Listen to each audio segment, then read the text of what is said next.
Hey everyone, Mike here, and in this video we'll pitch the Sony Xperia SP to the Apple iPhone 5. And yes, the Xperia SP is a mid-range smartphone, not a top of the line like the iPhone 5, but many of you wanted to know how the two stack against each other, so here we go. Aesthetically, both devices are quite impressive. The iPhone 5 comes with its metallic and glass slender body, while Sony went for an aluminum frame on the SP and a matte plastic rear cover that can be removed and allows access to the microSD and microSIM slots.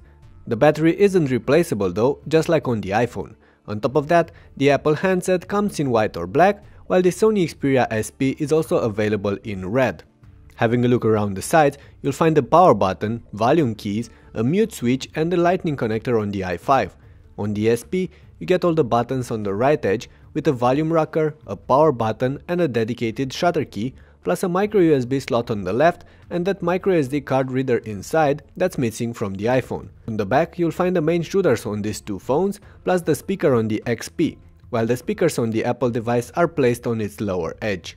All in all, both devices are sturdy and beautiful. The iPhone 5 feels more premium, but the SP is not bad at all either. Both phones sit well in hand and are quite comfortable to use, but since the Xperia is larger, you'll need more complex hand gymnastics to cover its entire 4.6-inch screen. The iPhone 5 is not just more compact, it's also significantly lighter, so if this matters to you, it is the more appropriate pick. Speaking about those screens, the iPhone 5 comes with a 4-inch one, while the SP has a larger 4.6-inch screen. The pixel density on the two is close, and that's why texts and fine details are going to be sharp enough on both. However, the iPhone 5 is a class over the Xperia when it comes to the overall panel quality, offering better contrast, colors, viewing angles, and so on. The SP has a more sensitive display and you can use it with gloves on, but it doesn't make up for the poorer panels Sony used on their handset. Both phones feature some sensors on top of those displays, plus the front-facing cameras, while on the bottom, the iPhone 5 comes with the iconic home button, but the SP lacks any physical controls. And that's because the Android buttons are embedded within the screen, which means that they will rotate and adapt to each app, getting out of the way when not needed. At the bottom of the SP, you will also find a strip of transparent plastic, and this is one of the coolest things this phone has to offer design-wise. It's a light bar and is mainly used as a customizable notification LED, but also interacts with your album and music apps, changing color based on the content displayed on the screen. The iPhone is running iOS 6 and the Xperia SP Android Jelly Bean 4.1.2, but we're not going to talk much about those here. Long story short, the i5 is blistering fast and offers a great selection of third-party apps in the App Store, plus a massive collection of content with iTunes. Sony did customize the standard Android UI for the Xperia, adding a nice lock screen that lets you access music and the camera, improved notification screen and app drawer, a large selection of themes and small apps.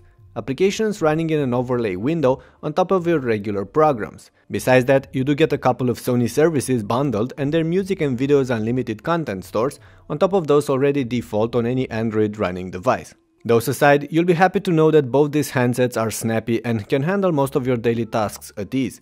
The two devices are powered by dual-core processors with 1GB of RAM and capable graphics.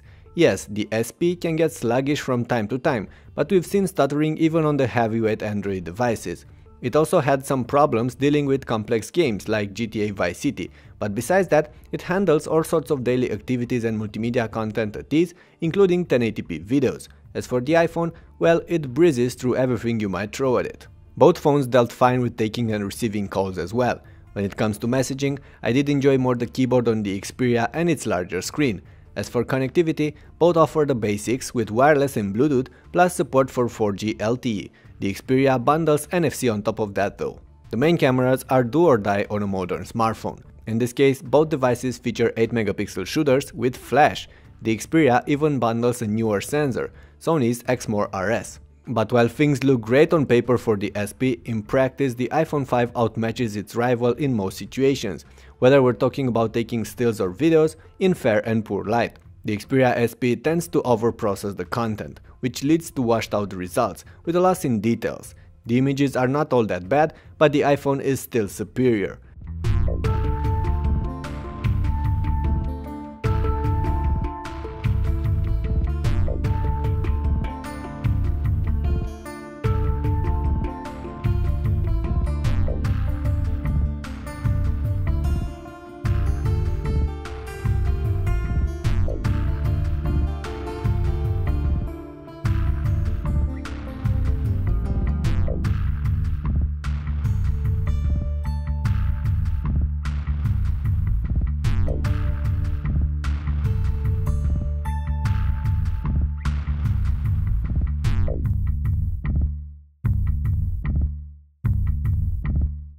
of course, the Sony does offer a more complex camera interface and plenty of extra features, like filters, HDR videos and so on.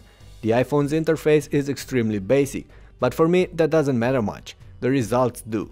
Also, the Xperia features a dedicated shutter button, and on the iPhone you can use the volume down key for the exact same thing. Alright, all those being said, the Sony Xperia SP is not really a match for the iPhone 5, but it's not far either. Except for the screen and camera, there's nothing major to complain about it. Even the battery life is very good, as the Xperia SP will last for around 2 days on average use, which is longer than I'm getting from the iPhone 5. And then there's the price. The SP sells for about half the price of the iPhone 5, and that might prove to be a decisive point. So in the end, if you want a good smartphone with a fair price, the Sony Xperia SP is definitely worth your attention. The iPhone 5 plays in a higher class, and if you want to see how it compares to Sony's flagship, the Xperia Z, you can find a link towards that video in the description below. Those being said, it's time to end this video. Thank you for watching, and I do hope you enjoyed it. Hit that thumbs up button, subscribe for my future updates, and if you have anything to ask or add to this video, leave your comments below. I'll see you soon.